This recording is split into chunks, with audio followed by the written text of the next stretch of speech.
आखिर इस देश की यूनाइटेड भारत के अंदर जो फोर्स थी उसमें कितने परसेंट मुसलमान थे? फोर्स में कितने परसेंट थे?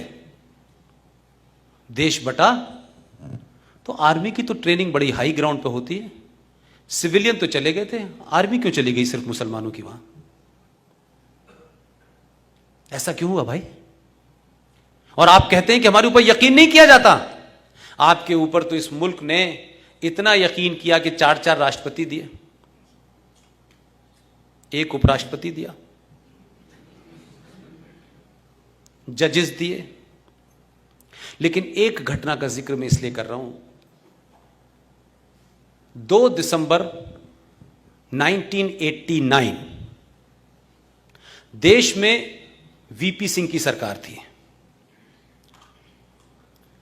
उस सरकार ने भारत में पहली बार किसी मुसलमान को गृह मंत्री बनाया। उसने 2 दिसंबर 1989 में शपथ ली। जरा घटनाओं को देखिए आप। 2 दिसंबर को शपथ ली, 8 दिसंबर को बेटी गायब हो गई। महबूबा मुफ्ती की बहन रुबैया सईद का किडनैप हो गया। और किसने किया? JKLF ने, जिसका चीफ अब दिल्ली के एक हॉस्पिटल में है। 2 दिसंबर में शपथ और 8 दिसंबर को किडनैप, और 10 दिन बाद छूट गई। 4 बड़े आतंकवादियों को अंतर्राष्ट्रीय तो उनको छोड़ दिया। और यह सिलसिला क्या चला कि उसी दौरान में गुलाम नबी आजाद के घर से बच्चा गायब हो गया, वो भी मिल गया, 27 लोगों को छोड़ दिया। फिर एक और कांग्रेसी थे सेकुलर, जिन्होंने अटल जी की सरकार में वोट नहीं दिया था, 1 वोट से सरकार गिर गई थी आपकी, उनके घर भी कोई गायब हो गया, उसको भी छोड़ दिया, 7 आतंकवादी छूट गया। और आप सोचिए कि 2 दिसंबर को वो आदमी शपथ लेता है, 2 दिसंबर 1989, और 19 जनवरी 1990 में पूरी दुनिया का सबसे बड़ा हादसा पूरे भारत में होता है। लेकिन किसी को अंदाजा नहीं था कि यह आदमी उस हादसे का मास्टरमाइंड था। 19 जनवरी 1990 को कश्मीर से 5 लाख कश्मीरी हिंदू पंडितों को रेप और मर्डर करके भागने पे मजबूर कर दिया गया, इसी गृह मंत्री से। कोई अखबार उठा के देख लीजिए, वर्नाकुलर मीडिया का भी देख लीजिए, और टेलीविजन को भी देख लीजिए, और अंग्रेजी अखबारों को भी देख लीजिए, किसी ने इसके बारे में लिखा हो।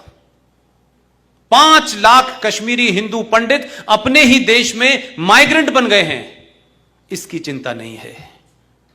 लेकिन क्या हमारे देश की ट्रेजेडी है? रोहिंग्या मुसलमानों के लिए उस वक्त मैं जयपुर में था, एक जुलूस निकला, लाठी चार्ज हुआ।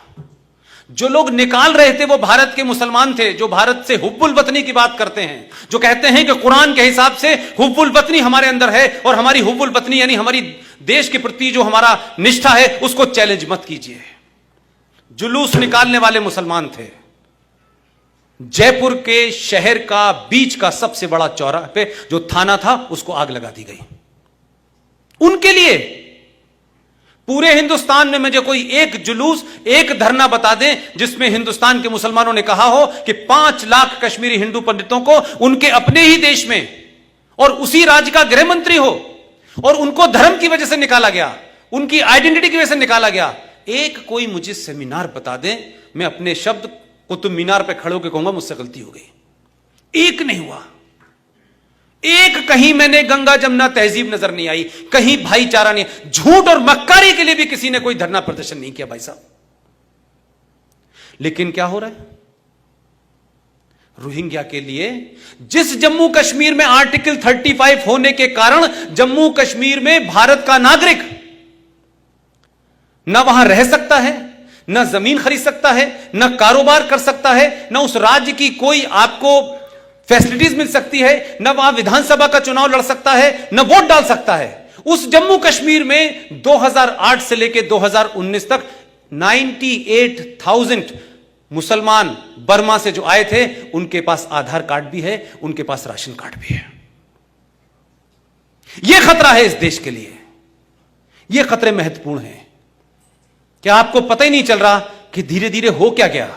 हम कहां खड़े थे जब हमने देखा तो इतनी भीड़ है कि अब हम कोशिश कर रहे हैं कि अब इनको एडजस्ट कर लें। तो आप तो 700 साल से एडजस्ट ही कर रहे थे भाई साहब। 700 साल पहले भी आपने इसी आदर्शवाद के चलते यह हालत हो गई कि आप जैसे को चंद गुंडे आए थे, कोई करोड़ों की फौज नहीं आई थी, उन्होंने गुलाम बना के रखा आपको। 700 साल तक आपकी नस्लें दर नस्लें बिगड़ गई, किसी ने सवाल नहीं पूछा।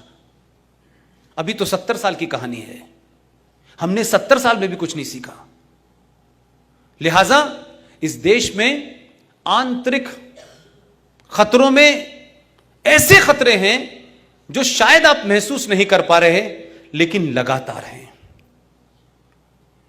इस देश में इंटेलेक्चुअल आतंकवाद जो है चरम सीमा पर है, एकेडमिक आतंकवाद चरम सीमा पर है।